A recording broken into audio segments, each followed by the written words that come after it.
throughout the entire post-time skip, Luffy as a character has been fundamentally missing something. It's not that Luffy can no longer be serious, that's not true. It's not that Luffy no longer loses, that's not been true either. No, what's been missing is a very specific type of event that was once commonplace throughout the pre-time skip. A type of event that was crucial for every notable moment of growth for Luffy as a character. And it's a type of event that Oda suddenly stopped writing for Luffy in the post-time skip. But now, after 600 chapters of Luffy in the New World, we have finally gotten it again. Luffy losing to Imu is different. Not because of how badly Luffy lost, not because of how impossibly strong Imu is. No, to understand what I mean, today we are going to be walking back through what actually makes Luffy, Luffy. What gives his never-ending cycle of getting knocked down and getting back up again actual weight, and how his loss to Imu here is finally a return to the essence of writing great character moments for the greatest protagonist in shonen history. So make sure to subscribe, but first you can get 9 more of your favorite One Piece characters for your wall. We have 9 new dynamically illustrated One Piece legends with 9 hidden iconic moments. Get Proud Whitebeard with a hidden final stand. Get Noble Katakuri with a hidden sacrifice. Get Legendary Kuma with a hidden dance, and plenty more along with our legends from before. And this month only, for any 2 posters you can get 2 more free and Blackwing Emu for free, with the deal auto-applied at checkout. This deal is only running for this month, and Blackwing Emu will never be available again. So make sure you get your deal now by hitting the link in the description below.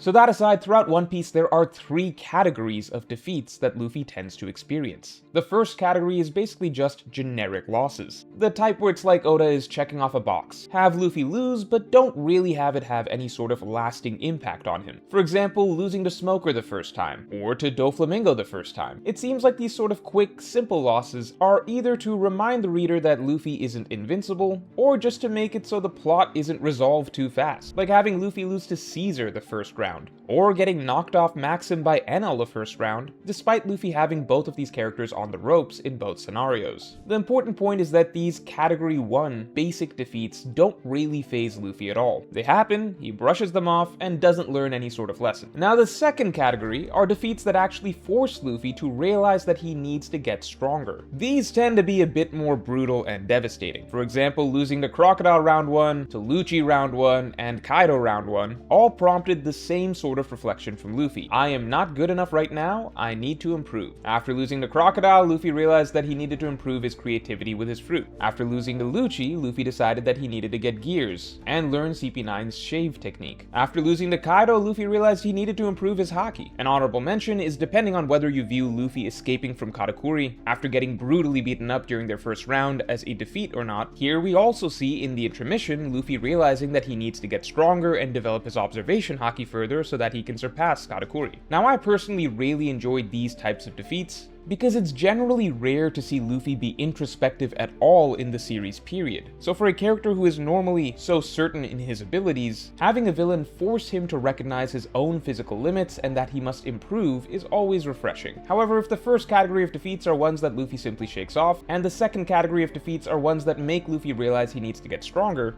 then the third category of defeats are ones that make Luffy question his own existence. These are the really great ones, the ones that force Luffy to have some sort of, dare I say it, character conflict? Now, Luffy's character conflicts are never too complicated since he is ultimately meant to be a simple character, so generally his character crises always lead to the same answer, which is, I need to become stronger, but there is still a distinction from Category 2, as Category 2 tends to be more simple pragmatism. Oh, this didn't work, therefore I need to upgrade this ability. Whereas Category 3 tends to force Luffy to actually get a little deeper, to think about himself, his motivations, who he wants to be in the world, why he wants that, so on and so forth, even if all of this does inevitably lead to the same conclusion, which is get stronger. In these scenarios, that conclusion is at least prompted by some actual internal character turmoil first. And so with this in mind, in the entire story, there are only 3 times that Luffy has suffered a Category 3 defeat. First, after losing to Aokiji, who nearly kills Luffy's crewmate, Luffy comes to the realization that being strong isn't just a personal desire for Luffy. Rather, it's Luffy's literal responsibility to his crew as their captain to become stronger than anyone else so that he can always protect them from anything. This was the key realization that prompted Luffy's entire character journey in the Water 7 Enies Lobby storyline, a saga that was all about Luffy learning what it means to be a captain in general. Second, after losing to Kizaru, Sentomaru, and Kuma at Sabaody, Luffy realizes that he isn't yet the type of man that can actually protect his crew. Luffy is forced to reckon with actually failing in the very responsibility that he had previously set for himself. And here Luffy does lose his crew in the process, though thankfully they all turn out to be alive. And the third and final time that we see Luffy in a real character crisis is after losing to pretty much everyone at Marineford, and actually outright losing his loved one permanently for real this time. Here Luffy realizes that not only can he not protect anyone, not only is he weak, but his whole identity that he's built for himself as the man who will become the Pirate King is in fact a lie. Absolutely stellar writing each time, and the most interesting aspect of all of this is that Oda actually marked each of these 3 milestone character crises by having Luffy lose to an admiral in each instance. First, against the kindest Admiral Aokiji, where Luffy got off ultimately without any serious consequence. Next, against the more dutiful Admiral Kizaru, where this time Luffy was only spared from losing everything thanks to a lucky assist from Kuma. And finally, against the most unforgiving Admiral, Akainu, where Luffy's luck ran out and he experienced permanent, irrevocable loss. And that's what makes the situation against Imu so extraordinary. Throughout the pre-timeskip, Oda used the 3 strongest soldiers of the world government to give Luffy his only Category 3 defeats. And in the post-timeskip, that trend has finally been picked back up again, with Oda now using the leader of the world government himself to give Luffy his first Category 3 defeat in the New World. This was long overdue. It was about time for Luffy to be humbled in the New World, as Oda was comfortable doing to Luffy pre-timeskip. And to be very clear, Luffy was never truly humbled in the New World before this, not even in his many losses against Kaido, because being humbled is an internal feeling. The number of losses means nothing when it comes to how Luffy himself is actually affected, and that is the difference between a Category 2 defeat and a Category 3 defeat. To understand what I mean, just look at the difference in how Oda portrays Luffy's experience against Kaido compared to his experience against Imu. Luffy's first loss against Kaido immediately established the vast gap in strength, yes, but that didn't humble Luffy. The entire point was that the experience didn't affect Luffy in the slightest. The whole point is that Luffy is literally lying there, still defiantly releasing his conqueror's spirit even in defeat. Luffy's spirit is still fighting back against Kaido even if his body no longer can. This is the opposite of humbling Luffy. This scene is explicitly meant to establish just how unbreakable Luffy is at this point. Now compare this scene to the absolute humiliation ritual Imu just put Luffy through. We spent an entire chapter watching Imu toy with Luffy as though he were Imu's personal pincushion. At no point in this ordeal is Luffy allowed to show a tough front or display his kingly spirit. Instead, we see Luffy brought to an absolutely pathetic and helpless state, forced to suffer and truly experience his own weakness. Imu is outright mocking Luffy for losing his brother Ace, the single most triggering and traumatic experience of Luffy's life, the one thing Luffy does not forgive,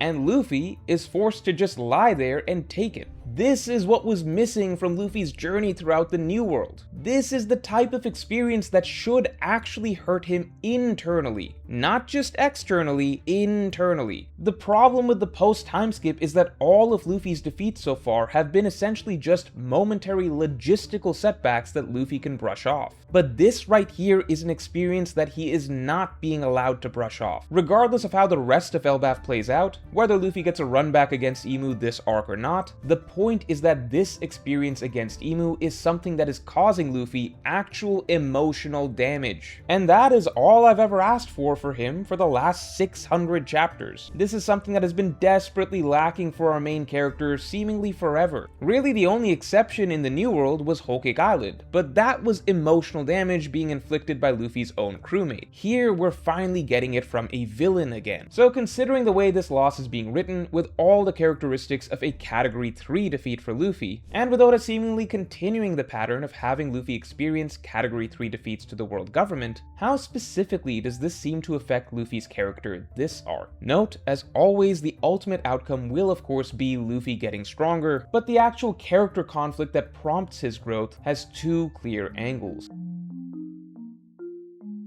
First, we have the angle of Luffy potentially having to contend with his destiny. This has been a huge hanging thread ever since Luffy awakened the Nika fruit, that Oda has played up over and over again, with it all seemingly coming to a head in Elbaf. Throughout One Piece, Luffy has always been a fiercely independent character, rejecting any form of destiny, and adamantly proclaiming that he decides his own fate. Yet, at the same time, ever since Luffy awakened the Nika fruit, it's been pointed out over and over that Luffy is essentially playing out a destined role as the second coming of Joy Boy. And what's fascinating is that anytime Luffy hears about Joy Boy or the grander destiny that others speak of, he outright rejects that any of that is relevant to himself. Kaido asked if Luffy was Joy Boy, and Luffy maintained that he was his own person. Jarl talked about the various incarnations of Nika, and Luffy claims that it has nothing to do with him. And now Imu himself is calling Luffy out as the successor to Joy Boy, pointing out how Luffy is failing to live up to what he is supposed to be, even as Luffy attempts to reject any connection to his predecessor. Essentially, from the moment Elbaf began explaining the lore of the three worlds, the purpose of Nika,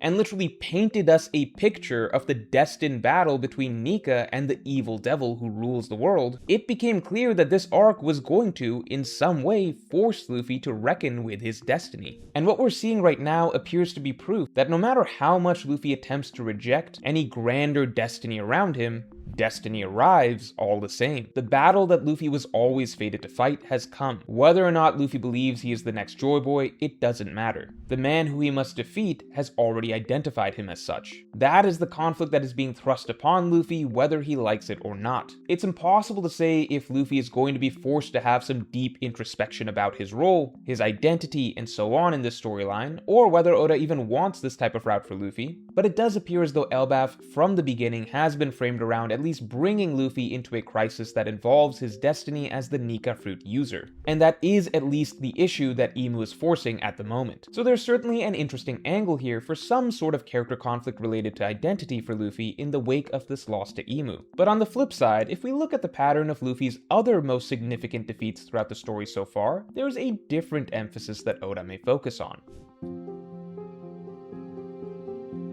So all of the previous defeats that I categorized as Category 3 centered around the same thing: Luffy, his loved ones, and his inability to protect them. Aokiji made him realize his responsibility to be strong enough to protect them, Kizaru made Luffy face the fact that he can't properly handle that responsibility yet, and Akainu made Luffy realize the consequence of being unable to uphold that responsibility. But more than that, it also made him realize two other key truths: that he can never be the Pirate King until he is the type of man who can protect his loved ones, and the loved ones he has remaining still have absolute faith in him to become the Pirate King even if he let them down this time. And that's where things get really interesting, considering each of the Category 3 defeats so far have centered around Luffy being forced to contend with his responsibility to protect his loved ones in some way. It is absolutely fascinating that this is precisely the sore spot that Imu is attacking as he mocks Luffy for his weakness. This is the first villain to force Luffy to relive the fact that he lost Ace because he was too weak. And at the same time, it's absolutely fascinating that Elbaf also just so happens to be the first arc in the entire New World that is primarily centered around the Straw Hat Pirates again. So far, Elbaf has been deeply focused on the crew, resolving Robin's past trauma, unveiling Brook's painful history,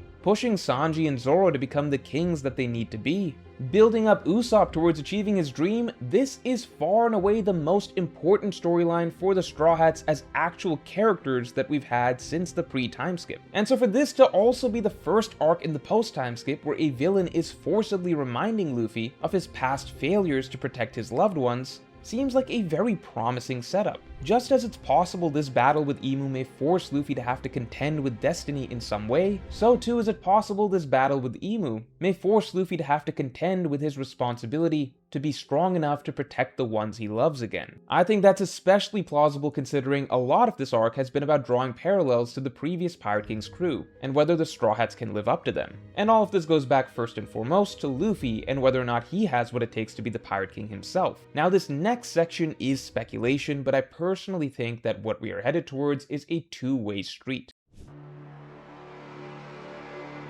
As this arc has been heavily centered around the Straw Hats, we have had clear setups for them to grow. Frankie has already gotten stronger, Zoro and Sanji are on the verge of getting power-ups, and Oda is clearly bringing Usopp's potential for Haki Blooms back into play. But it's not just about getting stronger, the arc is also emphasizing the fact that they need to get stronger because that is their fundamental responsibility to their captain. Just as Luffy realized long ago that he has a responsibility to his crew, so too did they come to realize that they have a responsibility to him. That's the entire reason they all trained during the time skip, to become the crew that can actually make Luffy the Pirate King. And this is one of the very first things that was pointed out at the start of the New World, that no matter what happens to Luffy, he knows that he'll be okay. Why? Because he knows his crew will be there to protect him. This is a burden that the crew happily welcomed, as it's what drove them to get stronger in the first place. They want an opportunity where they can actually protect Luffy instead of the other way around. Well, they asked for it. Doesn't it seem like that time may have finally come? In a storyline that has been all about the Straw Hats, especially focusing on their responsibility to be able to carry and protect their captain when he needs, what better of a setup could one ask for than this? With Luffy, skewered like a shish kebab, helpless, bleeding out, on the verge of death, what is all this talk about the responsibility of being the wings who protect their king, if not for this very sort of situation right here? So considering right now in this arc the crew is being reminded of their responsibility to get stronger to protect Luffy,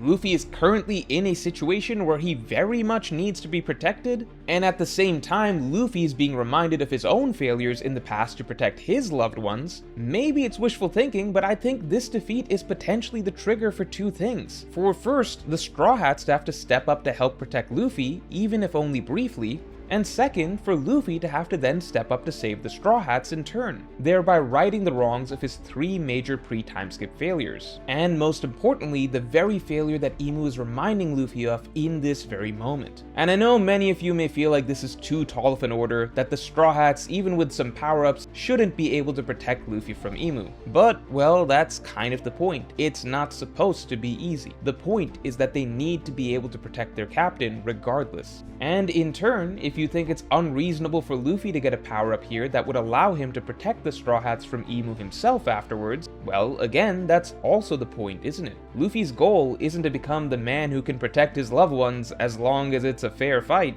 His goal is to become the kind of man who can protect his loved ones no matter what. If ever anything in the world were to get Luffy to awaken the next level of Conqueror's Haki, the very power that Imu claims Luffy lacks at this moment, what better setup could there be? Just my 2 cents. But that's enough fun speculation, let's take a step back and just look at the facts. First, this type of defeat was something that had been missing from Luffy's journey for some time. Luffy as a main character had gone too long without being truly emotionally damaged by a villain. Luffy's experienced losses in recent times, but for a loss to carry weight in terms of character writing, it needs to, well, affect the character, and Luffy is very clearly affected by what Imu is saying and doing to him right now. Now, these type of Category 3 losses have historically led to Luffy having some sort of moment of growth, suggesting something, even if small, should come of this for Luffy as a character. The two most clear setups for what that is that Elbaf has given us so far is first, potentially bringing this long-running thread of Luffy ignoring his destiny as the third world Nika user and successor to Joy Boy to a head. This is essentially the point that Imu is directly challenging Luffy on in this moment. Now, how exactly Luffy may be written to deal with the ramifications of destiny is impossible to predict, but it does appear that this is a strong potential angle for character writing for Luffy in Elbaf. At the same time, the second character writing setup that Oda has laid here that could potentially come to fruition is that much like the defeats to the Admirals, Luffy is at this moment being reminded of his own weakness, and how that weakness has consequences for his loved ones, which ties perfectly into this arc's elevated focus on the Straw Hats, and on their own responsibility towards Luffy. Whether all of this leads to the Straw Hats having to protect Luffy, or Luffy having to protect them, or a team fight in general against Imu, this defeat is the perfect groundwork for some writing around the dynamic between Luffy Luffy and his crew. So let me know in the comments below if you believe Oda is setting up for a significant character moment in the wake of this loss to Imu, and what you believe that may look like. And if you enjoyed this video, then definitely like and subscribe. And if you want to hear my thoughts on a few other defeats in One Piece that were far more important for Luffy's character than people realized, then you can listen to my weekly podcast that just dropped by becoming a member or by supporting me on Patreon. Link in the description below.